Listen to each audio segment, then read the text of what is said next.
Hey, folks. Good evening. Mute myself over here. Thanks so much for joining us. My name is Logan, joined here by Jaitee Parulekar with Study in UK, educational consultant for folks who are interested in studying in the United Kingdom. We're going to chat for half an hour and then take some questions as well. So feel free to fire them into the Q&A at your leisure. Put them in there. We'll keep an eye on it. We are recording this presentation as well. We'll share the link with anyone who registered. So if you want a refresher, feel free to check that out. Otherwise, yeah, stick around until the end for some Q&A. And thanks so much for joining us. I'll pass it on to the star of the show, Jaitee. Thanks again for your time. Thank you, Logan. And hello, everyone. Thank you for taking our time to listen to me today.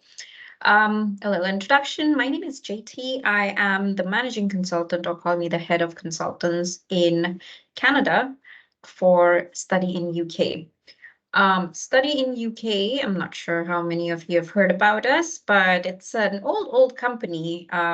It's about 18 years old now, started in 2006 in London and then started expanding throughout the world. And currently we have more than 93 offices around the world. In Canada, the headquarters for North America, so all students from Canada and the US are processed through the Canadian headquarters, which is in Toronto. We also have another branch in Vancouver.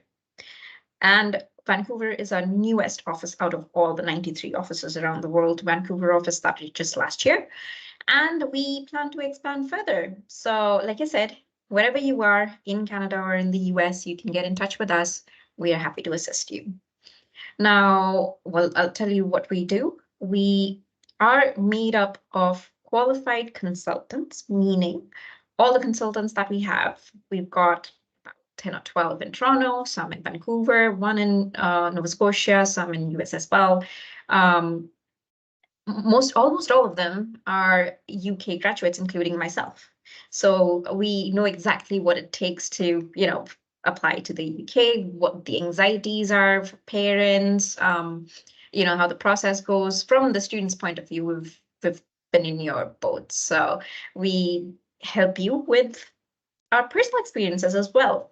And we are also trained by the universities. We are trained directly by the UK universities, as well as possess or hold a British Council certification as consultants. Okay, so all our consultation is of high quality, and we have information directly from the universities and the UKBI and the British Council. Really all of our services are free of cost. I'll tell you more about that. And if you know about UCAS is the common application portal on which you apply to 5 different universities, mostly for undergraduate programs. We are the official UCAS center in North America. So if you go onto UCAS for your application, I'm pretty sure you'll see our logo. If you need any assistance, you can get in touch with us regarding UCAS.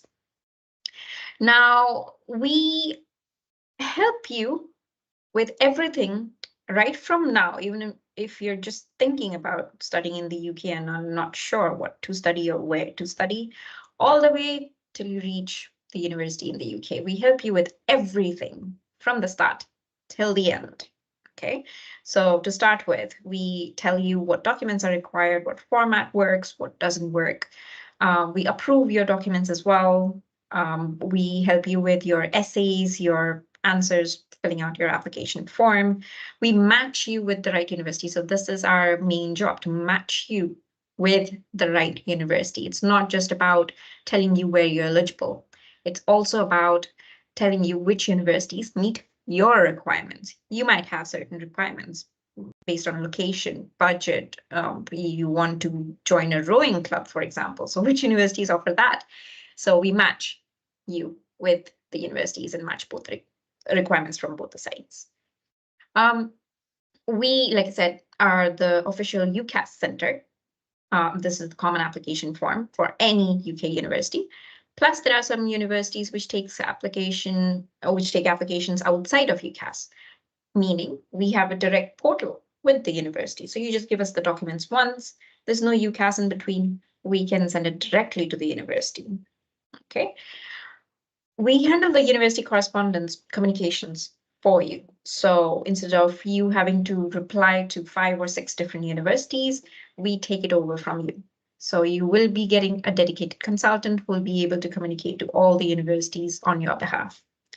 We also have industry experts who help you through the application process. I'll explain you how, all the way till scholarships, what funding works, what doesn't work, to receiving offers, to finally accepting your place and going to the UK. Like I said, we assist you with everything from scratch till the time you're there in the UK, or even after. We've got a head office in London and branch in Manchester and everywhere. So right now is a good time to apply for 2025 September intake. In the UK, there are 2 intakes. September being the main one. All universities, all programs start in September. January is the minor intake. Not all universities start in January. Not all programs start in January. There'll be very few. Okay, so you're primarily looking at September intake every year. For any September intake, you need to start 1 to 1.5 years before the program starts. So for September 2025, now is the good time to start preparing your applications.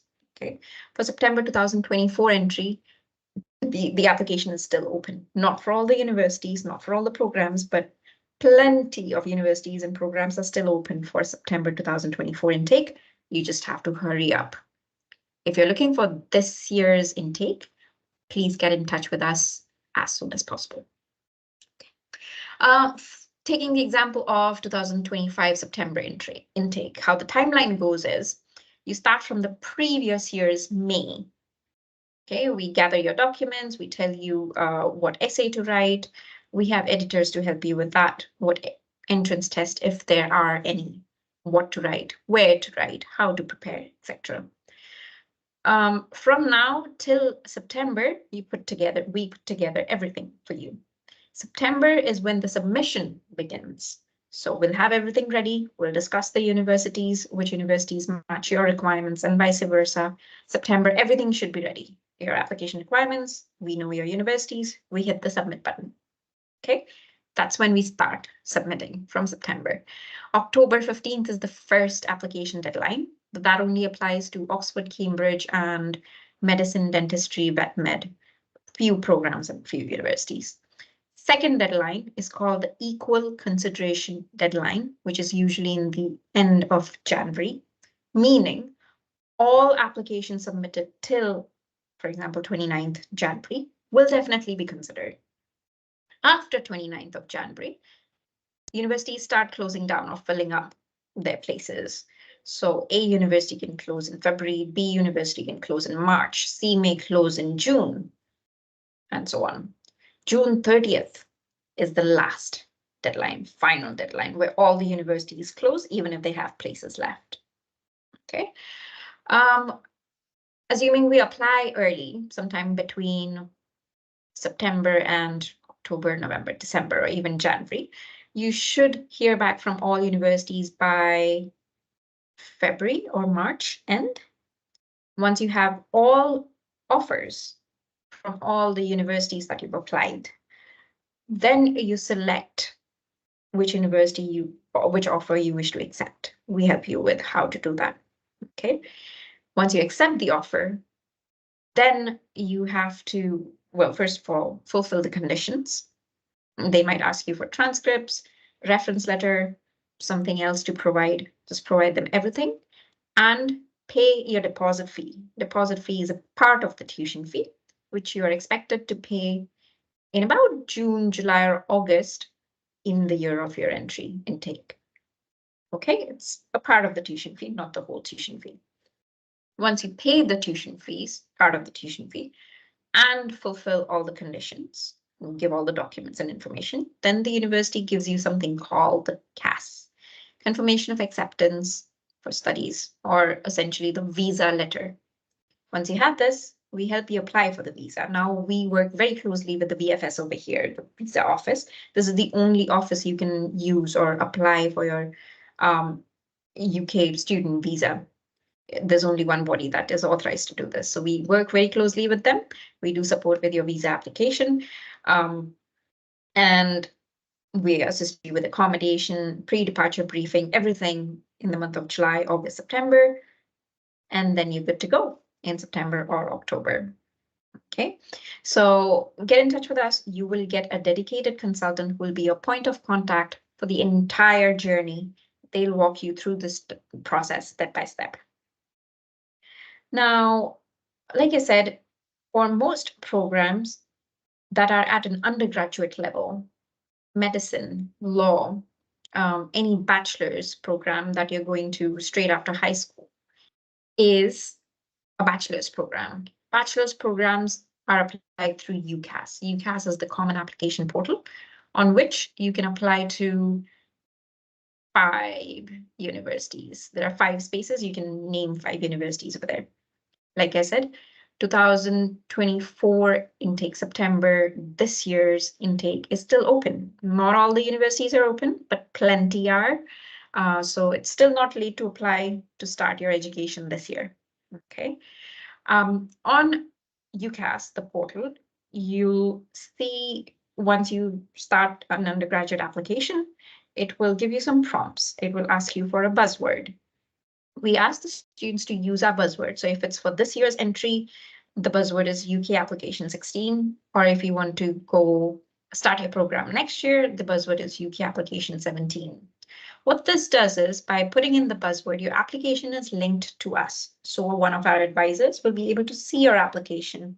We'll be able to tell you if there are any mistakes, any errors, any place you can improve, and make some suggestions. Okay, so this way your application is error-free and enhanced to the best quality possible. Okay, you don't have to share your login details with us. We can't change anything on your application. We are only able to see your application once you use our buzzword and guide you from there. Okay. And yeah, so these are the steps. Once you register on UCAS, UCAS 2024 is now open. UCAS 2025 will begin in May, on May 14th specifically. So then you'll be able to enter this buzzword for next year. Okay. And the group is North America. So all Canadian and American students fall under North America. What documents do you require to get started? First of all, your transcripts. When I say transcripts, it's everything from grade 12 till today. If you're still in grade 12, we ask for grade 11 and grade 12 transcript. If you have graduated grade 12, then we need your grade 12 transcript and everything that you've done after grade 12, be it certification, be it diploma, be it short course, be it a university program, master's, PhD, whatever you've done after grade 12, we'll need the transcripts for everything. Okay. If you don't have a transcript, speak with a consultant. There are other ways out, but the universities would see a record of everything you've done from grade 12 till today. All applications require a personal statement. It's an essay. Why you want to go to UK, why you want to study this program, what are your credits, merits, why are you a good student, why are you a good fit for the university. We assist you with that. Okay, I'll tell you how. All applications will require reference letter or letters. If you're applying for an undergraduate program on UCAS, you need 1 reference letter. If you're applying for a postgraduate program, you need 2 reference letters. At least 1 academic reference letter is mandatory. Okay, so we give you the format for the reference letter. Ask us, we'll send you the format. You can send it to your referee. Essentially, your teacher, guidance counselor, or principal is also fine. They send it to us, we approve it, we attach it to your application. If you're still in grade 12, if you've not completed grade 12 yet, or you're still in grade 11, you also need something called predicted grades form because you're applying very early. You don't have grade 12 courses and marks. This is something your school fills out, saying that you will be writing English next year, predicted 95%. Calculus next year, predicted 88% or whatever, just examples. But UK universities would want to see predicted grades for all grade 12 subjects you will be writing next year. Passport copy is not mandatory, but good to have. So at this stage, it's not mandatory, but if you go ahead, get an offer, pay the fees, good to go to the UK, you will require your passport copy for the university to be able to issue you a visa letter. Hence, if you give it to us straight away, one requirement is already done. Okay. If you don't have a valid passport, don't worry. You have till 6 months before the program starts to have a valid passport. The last point is not for everyone. Most of the programs don't need any of these. Portfolio is only for arts programs. Work experience letter is only for health science programs and also conditional, not all health science programs. And there could be other additional documents. Our consultants will be able to tell you about that. Now, to give you some examples of entry requirements, I'll take one example, for example, law, which is the easiest to get into. There are 112 law schools in the UK. Yes, you can go to a law school in the UK straight after high school. You don't need a bachelor's degree. So grade 12, and then you go to the UK to study law, 3 years program. You get the same LLB degree. LLB is equivalent to JD, as you call over here in Canada. Okay, so you don't need a bachelor's degree to get into law school in the UK. What we follow over here in Canada is the same as what we follow in UK. It's common law, it's English law. Our law came from the UK, right? So you're going to the birthplace of law. For high school students who are just out of grade 12 or still in grade 12, you'll be studying 3 years. For students who already have a bachelor's degree, you will be studying the same program, but for 2 years, because you already have a bachelor's degree, and LLB is going to be your second bachelor's. Okay, like I said, there are 112 law schools. The minimum any university has ever asked for is 70% in grade 12. Okay, so the higher grades percentage you have, the better universities you'll be eligible for. Also, there's no LSATs in the UK. There's no entrance test. Out of the 112 law schools, I believe only 7 need an entrance test called LMAT. The rest, 100 and something, do not require any entrance test. The tuition fees become naturally affordable because in Canada, you have to study 4 years bachelor's, then write LSATs, then get into law school. In the UK, you're going into law school straight after high school. Plus, it's only a 3 years program. So essentially, you're saving 4 to 5 years worth of time and money and efforts. So it's cheaper that way. Also, the tuition fees can start from about $18,000 a year. This is the bare minimum, but the higher you go, the better ranked universities you look at, the higher will be the tuition fees. So an ideal range is about 18,000 Canadian dollars to go, say double it, 30,000 Canadian dollars per year. Again, it's going to be a 2 or a 3 years program. 3 years if you have only high school as your highest level of qualification, 2 years if you have a bachelor's degree. Okay, but this is not the end. You do have scholarships. Almost all UK universities offer scholarship. They can be as minor as, say, 1 to 10% or £1,000, which is an easy giveaway. Or there are higher scholarships, like 50% tuition fee or even more, £10,000 or something. The higher the amount of the scholarship, the more competitive it is and the less they are available. There might be a few number of awards, okay? We do have certain scholarships as well. So some universities have vested some amount to us and we can nominate students based on need, based on merit. Just let us know if you're in need. The studies in the UK are very practical or market-oriented, practice-based. So when I was a student in the UK, most of my education was outside the university. I studied management. So when it came to marketing, I was put in a marketing firm. I was asked to observe and maybe participate in some projects, come back to the university, make a presentation that this was the problem, this is how they solved it, this was the solution or outcome, and this is how we learn. There will be lectures as well, but if you're going for any program that leads to a money-making career, it will be very practical. The UK universities are also research-led. The traditional universities are research-led. So if you're looking for PhD or, further continuous learning, lifelong learning, then there are research-based universities as well. But law is a very practical program. So most of the universities will offer moot courts, debates, pro bono projects, law clinics, a lot of things. Universities, almost all law schools will have a Canadian Law Society, meaning all Canadians in that law school in the UK come together from a Canadian Law Society. I know some of the universities have started putting Tim Hortons on their campus, so it's very Canadian friendly. Some of the universities offer Canadian law modules as well, so it helps you when you come back to Canada. Okay. The process after coming back to Canada is fairly simple. You write NCA exams. These are Canadian law exams, which are not offered in the UK, so you have to write it here. Then you do the articling, which is practicing under some barrister, lawyer, or solicitor here in Canada for about 10 months. And then you become eligible for the bar. So the bar requires 3 things: a qualifying law degree, which is 2 or 3 years, NCA exams after you graduate, articling after you graduate for 10 months. Okay. For any other questions, get in touch with us. We have a lawyer working with us. One is a criminal lawyer.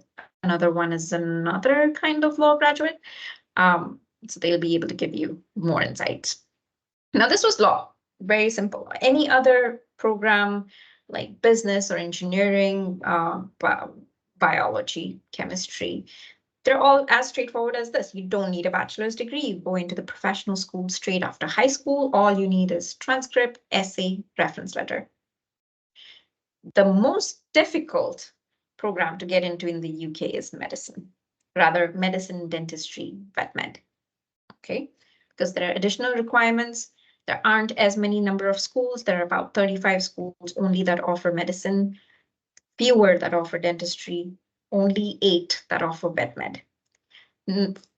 Limited number of places for international students, and hence entry into medicine, dentistry, or vet med in the UK is very competitive. Okay. Having said that, they also don't need a bachelor's degree. Students go to medicine, dentistry, or vet med school straight after high school. It's going to be a 5 or 6 years program, depending on the school. You essentially study the same thing, but spread out over 5 or 6 years. The entry requirement is higher for medicine, dentistry, or vet med. You need at least 85% in all your sciences, and the more sciences you have, the better. Biology, chemistry are mandatory, plus a third science, which can be physics or math. If you have both, even better. Like you have MCAT here, we have UCAT in the UK. There's an entrance test for medicine and dentistry.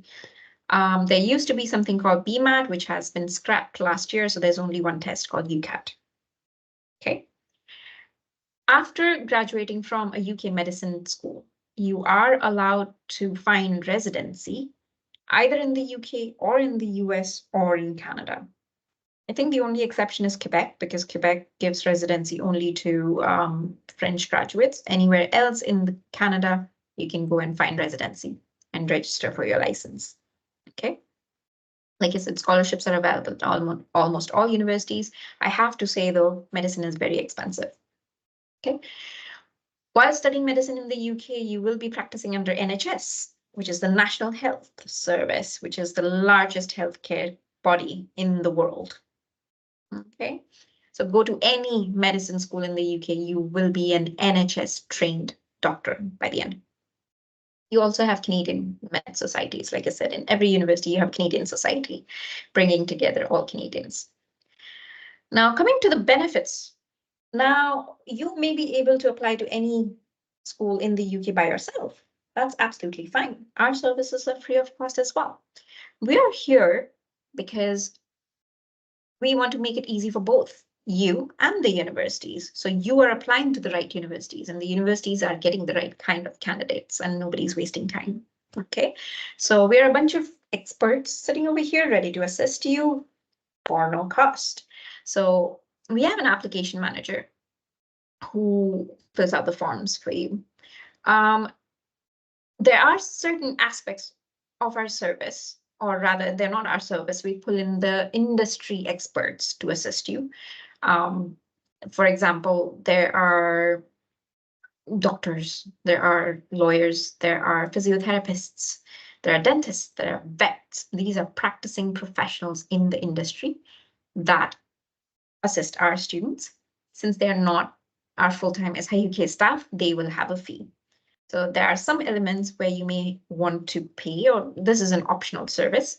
What happens under the paid service is while you write your essay on your own, we as editors, we as consultants are happy to review it, give it a proofread and tell you, give our expert opinion. But we have industry experts who will be able to talk to you in depth, a little more hand-holding about your subject. The editors will have a fee, okay? Interview prep, like I said, doctors prepare you for the medicine interview, dentists for the dental school interview, vet for the vet med interview, physiotherapist for the physiotherapy interview, and so on. So if you want the interview assistance, interview prep, there will be a fee. We also give you priority for our scholarships. If you work with us, well, there are scholarships available outside, but we have some exclusively for SIUK students. Like I said, we handle the communications for you, so you don't have to communicate with several universities. You just tell us once, we do all the communication with all the universities for you. Since we are the middle experts, naturally the turnaround is quicker for both the universities and the students, because the students are applying efficiently and the universities don't have to do much digging or background checks and all that. They kind of trust us. If an application is coming through us, means you are eligible. So they still do check though, but the time that it takes for them is fairly less. Okay, so yeah, you can expect quicker turnaround if you apply through us, and higher acceptance rate, because we'll let you know where you're eligible and where you're not, and we'll give you the universities that where you stand the maximum chance. Okay. Now, after you apply, we don't say bye-bye. We still assist you with accommodation. We have an accommodation provider, a partner, so you have more options. We put together students. We have social media platforms where you can speak with other students going to the same university.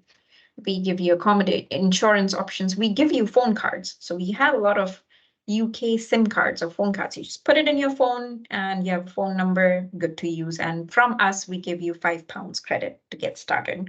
So parents especially will have a phone number before you actually leave the country. Okay. We invite you to our pre-departure briefings. The pre-departure briefings will start from June, goes on all the way till September or even October, where we tell you what to pack in your bag, what to do once you land, or how much money to carry, what to take care of, the do's and don'ts, and everything you need to know.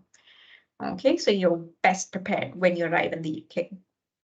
A pre-departure briefing will be online as well as in person in Toronto and Vancouver.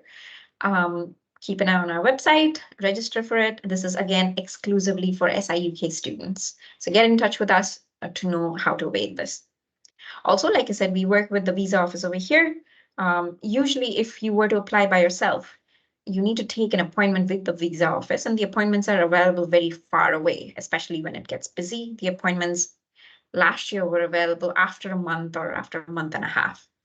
But we have reserved some appointments for our students, meaning our students don't have to wait for a bit. Our students can go to the VFS office the same week or the next week. We reserve some spots for our students. Okay. Right, so this brings me towards the end of my presentation. This is how you can get in touch with us. Please feel free to call on this number anytime or send us an email on this address. We will assign you a consultant. That consultant will be your point of contact for the entire journey from now till the time you're there in the UK and everything in between. Okay. If you have any further questions after this presentation, please scan this barcode. This will lead to our consultation form, I believe. Not today, but tomorrow or day after, somebody will get in touch with you, discuss your specific requirements, and help you proceed. Okay, So this is everything from me. I am happy to take your questions now. Super, thanks so much, Jaitee. Really appreciate your expertise here. I feel like I've learned a few things, and I'm sure we'll learn a few more as we take some questions. So, folks, feel free to use the Q&A panel.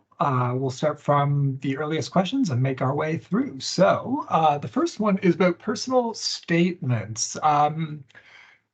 This student is wondering about using the same statement for multiple universities. Not really recommended. What do you think there? Right. Just yesterday, we did a session, a webinar about personal statements. So it depends on what program you're applying for. So if it's an undergraduate program and the application is going through UCAS, UCAS is the common application portal. So it's one form, one essay, and 5 universities will look at the same form, same essay. So there it has to be a common essay. You cannot name any university. Okay, and that has to suit all the 5 universities. If you're applying outside of UCAS for a postgraduate program, for example, postgraduate applications go directly to the universities, or there are certain undergraduate programs that can be applied outside of UCAS, so it goes directly to the universities. There, it is recommended you personalize your personal statement or customize your personal statement, adding a little bit about why you choose to apply to that university or why you want to live in that area. We have we do assist you with that. So we don't just submit your application. We'll check your application. We'll let you know, including the personal statement, how you can improve, give you some tips and techniques. Or I can send you a recording of our yesterday's presentation about the personal statement. If you can just send me an email, I'll send you the link to the recording. Lovely, thanks. That's great. Hopefully answers your question, Maria. Another question about the buzzwords. Does using the buzzword change anything on the university's end or UCAS? Like, do they know that SIUK is helping? And if so, does that reflect on your application in any meaningful way from the admin's point of view? Right, so we are the authorized UCAS center. You will find our logo on UCAS. You will find our contact details on the university's websites as well. So yes, the universities are aware that we have a buzzword. UCAS is aware of what we do. It does not hamper your application. It does not affect your application in any way, except the fact that universities know that this application is coming through SIUK. So pretty sure the SIUK consultants would have done some background check, and we are recommending students, or the student is eligible, as a consultant would have done the background check, right? So with the buzzword, when you enter the buzzword in your application, it doesn't give us access. We can only see your application. We cannot change anything on your application. So you still have the login details. We're not asking you for the login details, okay? You can give the login details to your parents, teachers, whoever you want to have to give access to. But once you enter the buzzword, we are able to see your application and guide you from there if you need to make any changes, or if there are any points where you can improve. Yeah, so it's not mandatory. Our services are not mandatory. You can apply without a buzzword. That's absolutely fine. But we are here. All the experts are sitting here to assist you. So it's free of cost. Why not use us? Also, with the buzzword, there can be only one buzzword on one application. So I understand some schools might have their own buzzword. If your school is making it mandatory for you, by all means, speak to a consultant about how we can still assist you. If not, then if you don't have any other buzzword, here it is. Appreciate that. So it sounds like it helps the admins, the admission staff sort of see which students are a little bit more vetted in a way. Yes. Cool. Okay, thanks. So a few more questions coming.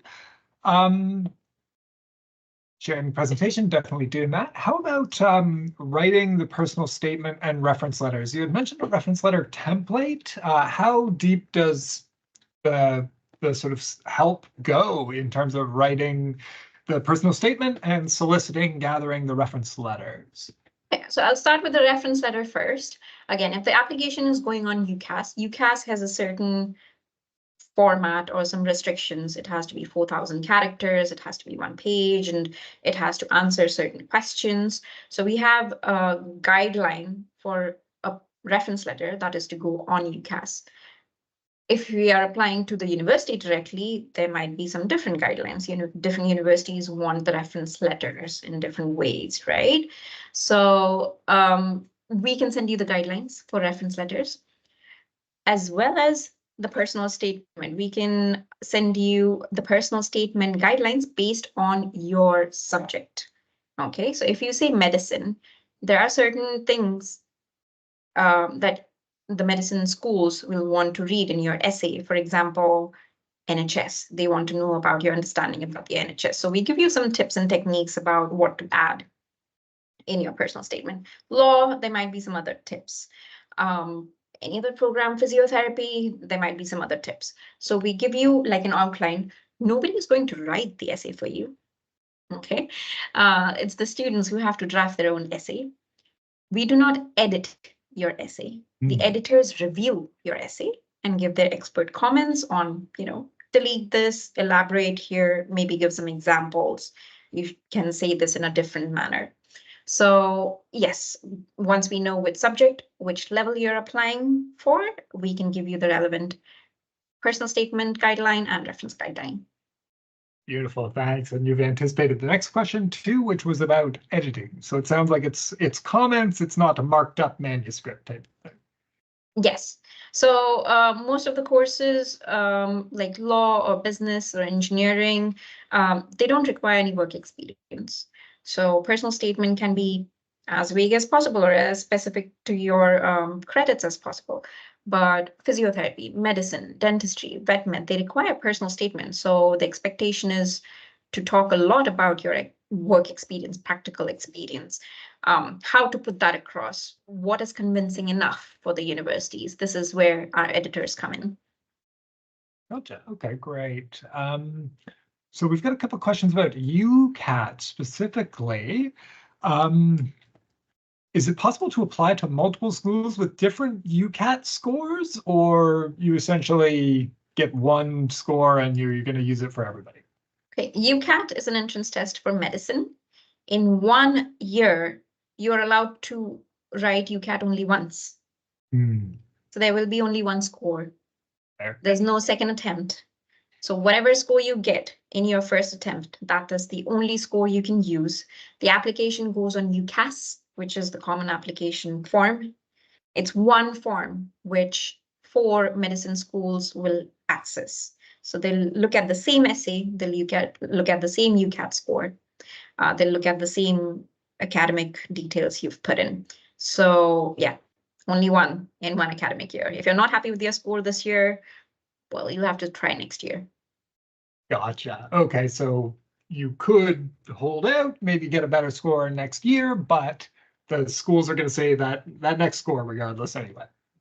Yes, and to assist you with that, we do have UCAT trainer. So our UCAT trainer is from Cambridge Medicine School, and he was the highest UCAT scorer ever in history. So he trains our medicine applicants. He does a full classroom training 1 weekend every month, or he does one-on-one training as well. He will have a fee, of course. Get in touch with us. We can tell you how we can put you in touch with him. Wow. Do you think anyone will ever top that score? So far, nobody has been able to, and he's up for the challenge. He'd be glad to see one of his students beat him. But yeah, personally, I've seen my students score above 3,000. The total is 3,600.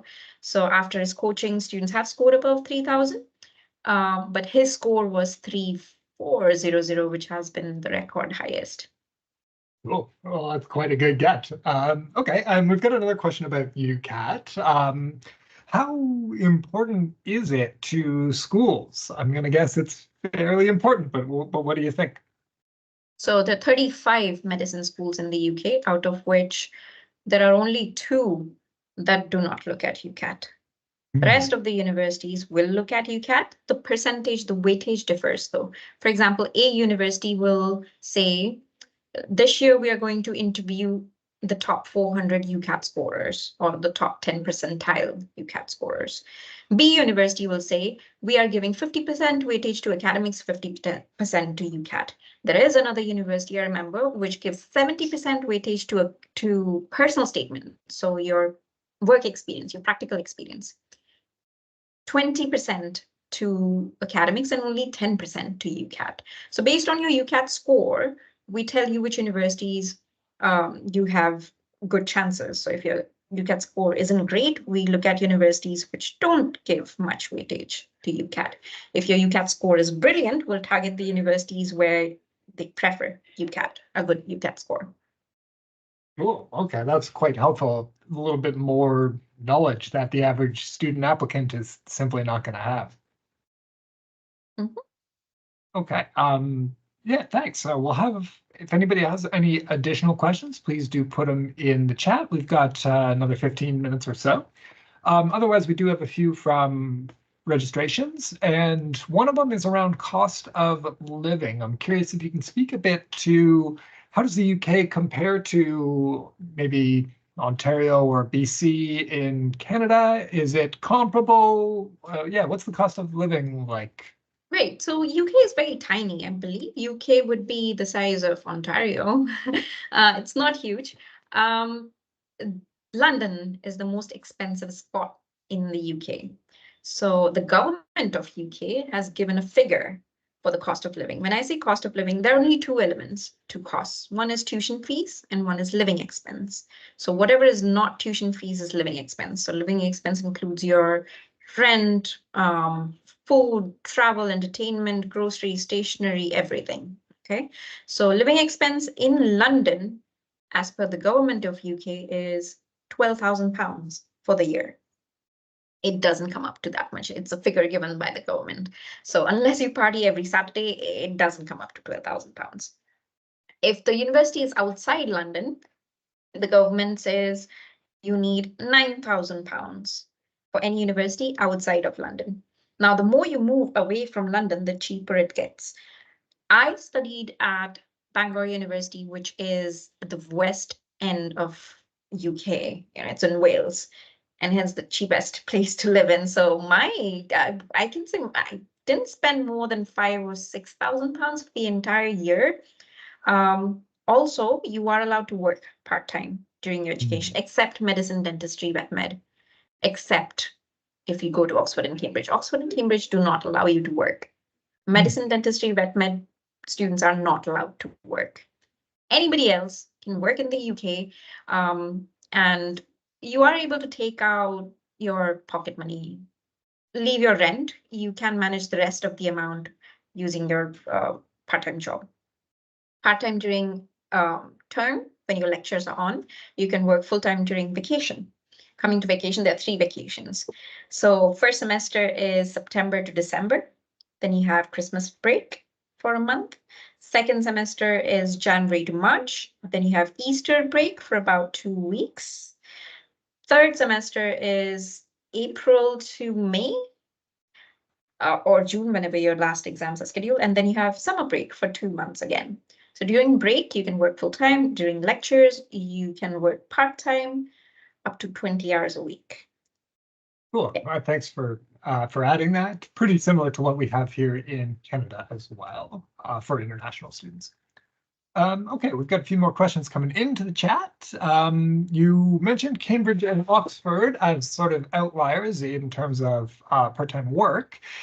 How about what students should consider if they're trying to decide between the two, Cambridge and Oxford? How would you recommend splitting that decision? How do you make the call?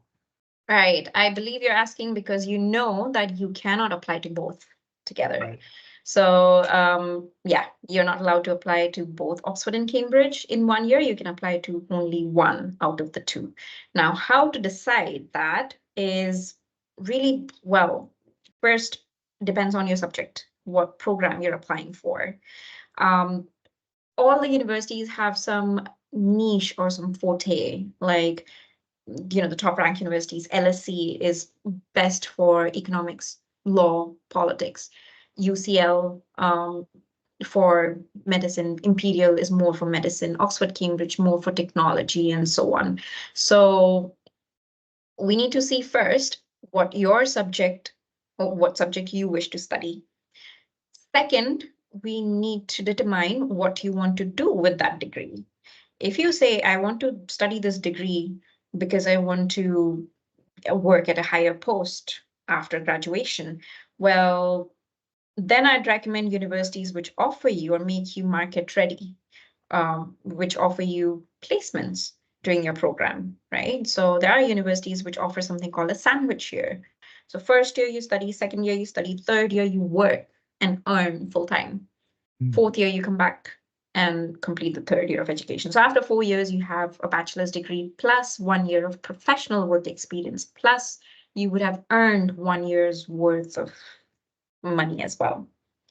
If you say your aim after bachelor's is to maybe do a master's, get into research, then Oxford and Cambridge are really good. These are research-based universities, right? And anyway, they don't allow you to work. So that fits well. So it depends on what subject you wish to study. Second, what you want to do with the degree. Appreciate that insight. That's yeah, definitely helpful. So Oh, sorry. To add one more thing about Oxford and Cambridge, we have an Oxbridge expert as well. He's well, the two of them, both from Oxford University. They handle all the Oxford and Cambridge applications. They'll be able to tell you in detail about how to select the university, what all is required, preparations, what to read, interview skills, everything. Appreciate that. So is there one expert for each school because they don't meet? So there's one in the UK and there's one in our Vancouver office. Both are Oxford graduates. They handle the Oxbridge applicants. There's one from Cambridge, but from medicine school. So he mostly assists the medicine applicants. Fair enough. But they can answer questions for both the Oxford schools. Sure, I imagine you've got to have a pretty good handle on it if you're at that point. Okay, so a few more questions, and we have a few more minutes. Okay, this one is about scholarships and funding for applying to medicine straight out of high school. Is there a financial need element, or do accomplishments like strong academics make you a better fit to qualify for financial aid, that kind of thing? Scholarships can be based on several things. It could be a Canadian scholarship. So if you're a Canadian, you get it. So that scholarship is about like 10% or maybe £1,000. There can be academic scholarship. So if you have above, for example, 85%, you get that scholarship. That does offer a slightly higher amount. Then there are competitive scholarship, which funds maybe 50% of your tuition fees, but there will be application, maybe write an essay. There'll be 1,000 applicants from around the world and only 2 awards. So the higher the amount of the scholarship, the lesser the availability and the more difficult it gets to get that scholarship. The lower the amount of scholarship, the easier to get. Medicine, on the other hand, like I said, for any other program, if it's not medicine, dentistry, vet med, the tuition fees can range between $18,000 to maybe $30,000 per year. Medicine, dentistry, and vet med, the tuition fee starts from £40,000 per year, which is about 55,000 Canadian dollars per year. And it's a longer program, 5 or 6 years. So we're really looking at 450K approximately for the entire thing. And the scholarships go as far as maybe £4,000 or £5,000. So £5,000 in front of 450K is not much of a difference for medicine, dentistry, and vet med, unfortunately. This is scholarship. Funding, you can use OSAP. So if you're in Ontario, you have OSAP, you can use OSAP, which funds a part of the tuition fees, not full. Or if you're in Alberta, there's Alberta Student Loan. British Columbia, the provincial government education loans, you can use that to fund a part of the tuition fees. Plus, you can take education loans from banks. Banks over here, Scotiabank, RBC, there are several that offer education loans to study in the UK. You can mix and match these fundings. Appreciate that. Yeah, it's always good to confirm the OSAP and equivalent eligibility. You can always check to see by school, but Yes. any UK university is definitely going to qualify. Okay, a few more questions here. This one is about dental school. What school do you think would be the easiest to get into for dental? Good question. None of the schools are easy to get into for dental. Like I said, for dentistry, vet med, and medicine, there are very few schools. Medicine, 35. Dentistry, I want to say 18.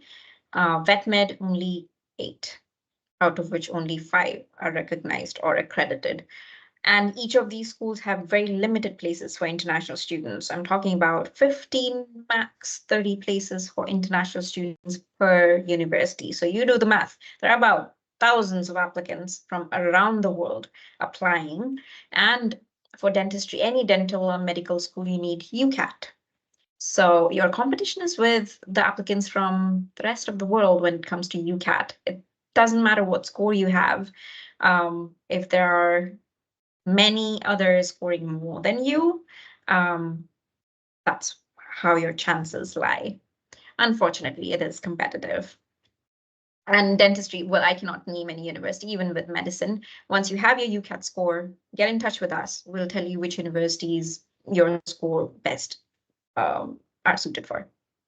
Yeah, I like that. And makes sense to me, frankly. Okay, we've got a sort of technical question. Integrated master's program versus applying to a master's after a bachelor's. What are the sort of pros and cons to your mind? Yes, so any bachelor's program, if it's not medicine, dentistry, vet med, it's a 3 years program, except in Scotland. Scotland, it's 4 years. So go to Wales, England, Ireland, Northern Ireland. It's a 3 years bachelor's program. Master's programs are always 1 year. There are universities which offer integrated program, 3+1. So it's a 4 years program, at the end of which you get a master's degree. So you enter undergraduate level, exit with a master's degree. Well, the benefit is if you're applying for an integrated program, you're committing to that university for the entire 4 years. On the other hand, my recommendation would be to apply for a bachelor's degree at one university, spend 3 years over there, see how much you like it. After 3 years, we don't know. Maybe you get a job, maybe you get a research project, maybe you're not studying at all. Or even if you're studying, if you want to study a master's program, maybe you have higher chances at a higher ranked university. So yeah, if you want flexibility, apply for just the bachelor's degree for now. See your 3 years how it is in that city, that university. Then it's easy to continue in that university, or you are keeping your options open for other universities. This, however, isn't the case for some programs like, for example, optometry or pharmacy. For optometry or pharmacy to be recognized in Canada, you need an integrated program.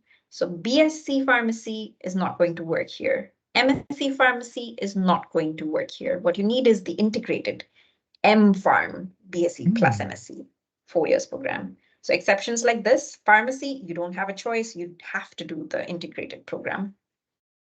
Wow, okay, that's interesting. And I didn't personally know that. So hopefully that's helps answer your question, Max. Okay, we've got one more question, just a couple of more minutes. Do you know if medicine is more expensive in Scotland or Ireland? Is it pretty comparable to your mind? Do you have any idea? So all 35 medicine schools in the UK, their fees will range between 40 and I want to say 46,000 pounds a year. The Oxford and Cambridge are more expensive. It goes to about 50 or even more thousand pounds a year. But apart from Oxford and Cambridge, all the universities will be in the range of 40 to 50,000 pounds a year. So expensive. so some universities offer a 6 years program, Cambridge, for example, Edinburgh, for example. Their medicine program is structured as a 6 years program. They don't offer a 5 years program. So naturally it takes longer and you have 1 additional year's tuition fees. So that way 6 years programs are more expensive than 5 years, although both teach you the same thing. Appreciate that. And then it comes down maybe to variations in cost of living, but that's probably not too disparate either. No, so London is expensive. London, you have to travel via tube. There's not really, I think Queen Mary is the only university which has a campus. City has accommodation close by. There are a few universities like that where the accommodation is within walking distance, but most of the universities inside London will be away from your accommodation. So you'd have to take the tube.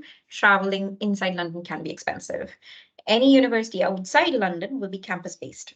Students walk or at the most take a bicycle or a short bus ride, but walking is the culture in any university outside London.